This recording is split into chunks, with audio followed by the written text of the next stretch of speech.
Ils ont paralysé les systèmes informatiques d'hôpitaux, comme celui de Corbeil-Essonnes, mais aussi d'entreprises ou de conseils départementaux. Objectif, mettre la main sur des données confidentielles et obtenir une rançon pour les restituer. Un système mondial qui vient d'être mis à mal par une opération de police baptisée Chronos. Lockbit a été verrouillé. Lockbit, un logiciel malveillant dont 34 serveurs viennent d'être neutralisés. 2 arrestations en Pologne et en Ukraine, à l'initiative du parquet de Paris, l'un des plus gros coups jamais portés aux cybercriminels.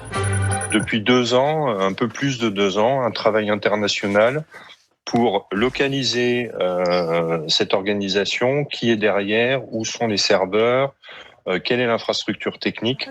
Depuis son apparition en 2019, Lockbit est responsable de 2500 attaques informatiques dans le monde, dont 200 victimes recensées en France par la justice.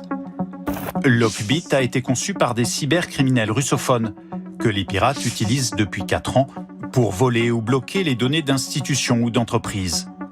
À chaque attaque réussie et rançon obtenue, ils reversent 20% aux concepteurs du système, une vraie économie parallèle.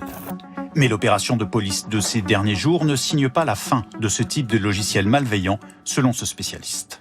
Il est certain qu'on verra apparaître vraisemblablement des équivalents, ou en tout cas des organisations qui tenteront d'occuper et de s'inspirer de les méthodes. Et donc c'est certain que la course à la cybercriminalité ne s'arrête pas avec les interpellations.